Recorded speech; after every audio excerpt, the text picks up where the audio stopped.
बीज का धारित वाणी। जाई को साई मान करे, रहने लग्या इंसान। सपने की तरह जिंदगी कोई,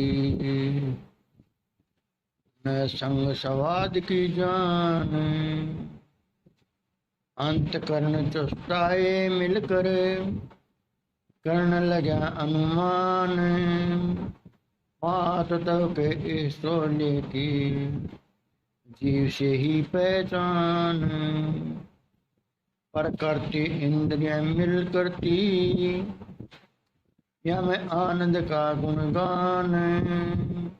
यही दुख सुख पैदा करती, ये भी बात ले मान।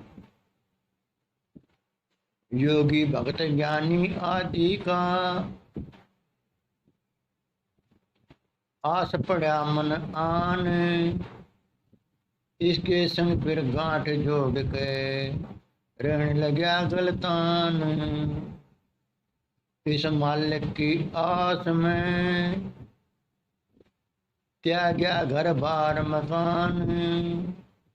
चांद चकोर झूम लगा ध्यान में, हाथ कछू नहीं आन। प्रेम भक्ति लगा दरडाने, समझाने लगा ब्रह्म ज्ञान।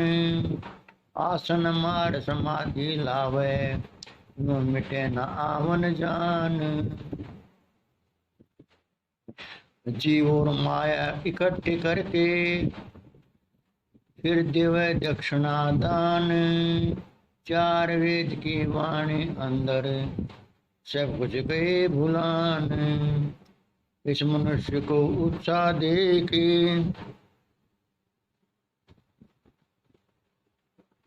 लाग्या अनेक ही बात बतान। गुरुआ जीव को लगे भरमाने, फूक मार या के कान। नाना प्रकार के कर्मों माही, लीना जीव फसान। तरह तरह की सलाह बता कर, लाग्या दाग धुआन। रामदास वाणी की सुन के, भिन्न भिन्न लय अनुमान। सभी बराती बनने खातिर, लग गए मुंड मुंडान।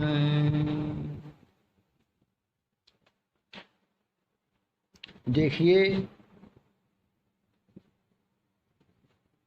अपनी परछाई को ही इसने जो है ना परमात्मा मान लिया, साई मान लिया, मालिक मान लिया। जैसे कि किसी ने उसको शब्द स्वरूपी कहा, किसी ने उसे ज्योतिष रूपी कहा इत्यादि। सपने की तरह जिंदगी खोई, ना संग स्वाद की जान। अब जैसे मान लो कोई नपुंसक पति हो किसी का, तो वो औरत उसके साथ यदि बेशक साथ रहे सोए, उसके संग रहने उसको क्या क्या हल होता? कुछ नहीं, हल नहीं होता। अंत करण चेष्टाएं मिलकर करने लगा अनुमान। पात तक इस चोले की जीव से ही पहचान। ये हमारा जो चोला है, ये हमारा जो शरीर है, इसकी पहचान उस चेतन आत्मा से है, जीव से ही है। वो निकलने के बाद तो ये गल जाएगा, सड़ जाएगा। बुद्धबू आएगी इससे, तो फिर निकलेंगे बाहर करो, बाहर करो। पर करती इंद्रियां मिल करती आनंद का गुणगान। ये ही दुख सुख पैदा करती, ये ही बातले मान। अरे जो दुख सुख पैदा होता है वो भी इन इंद्रियों के वश ही होता है, इन प्रकृतियों के वश ही होता है। हमारी 10 इंद्रियां और 25 प्रकृति हैं शरीर की रचना में, और दुख सुख भी इन्हीं से ही पैदा होता है। योगी भक्त ज्ञानी आदि का आस पड़ा मन आन। इसके संग फिर गांठ जोड़ कर रहने लगा गलतान। योगी अपने योग में, ज्ञानी अपने ज्ञान में, भक्त अपनी भक्ति में, तो इस तरह जो न मस्त रहने लग गए।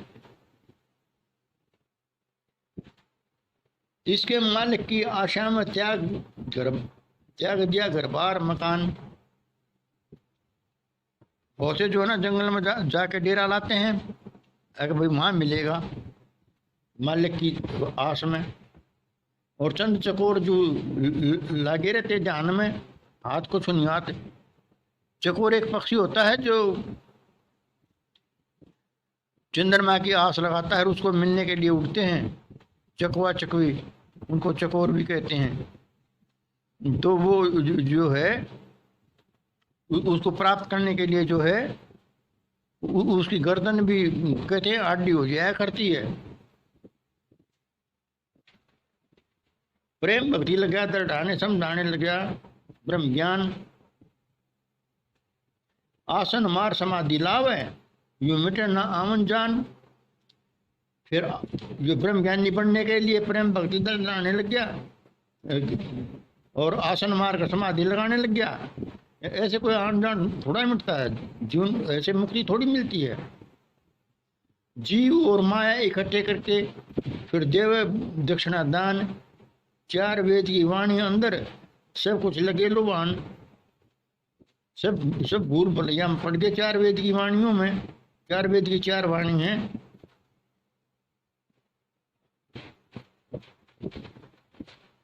जीव और माया इकट्ठे रहते हैं, ये अलग रह ही नहीं सकते। जब तक ये शरीर है तब तक जीव भी है, माया भी है। जीव तो इसके अंदर है, माया ऊपर ही हमारा शरीर है माया का, काया है तो माया है।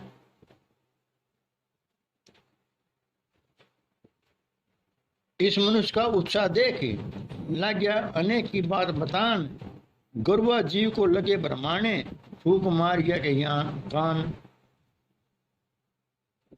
अब गुरुओं ने जो ना फिर एक अपना धंधा बना लिया, इसको नामदान देने लगे। फूक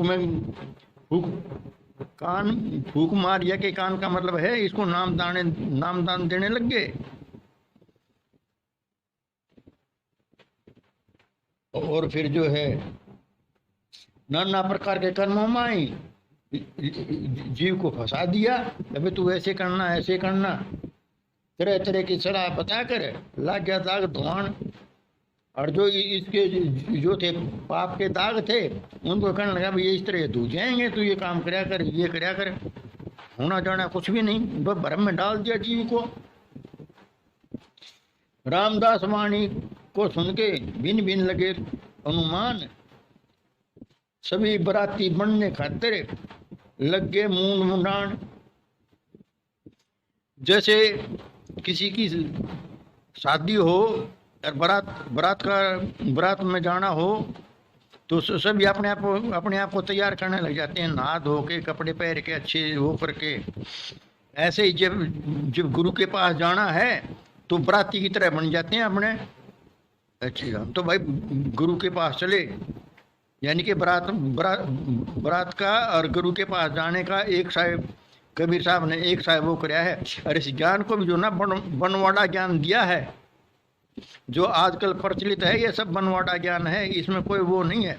इनको कितना ही बढ़ा लो, शीत में पानी गिरे जाओ बुढ़े जाएगा, ऐसे यो ज्ञान है। इसमें झूठ तूफान बोले जाओ और अकल मारे जाओ, बहकाए जाओ, इससे कुछ होना जाना नहीं। कबीर साहब का सही ज्ञान, शुद्ध ज्ञान तो जो है बीजक में है, उसे विचारिए, उसकी बातों को मानिए और अपने मोक्ष को प्राप्त करिए। इस पाखंडों से, आडंबरों से बचिए।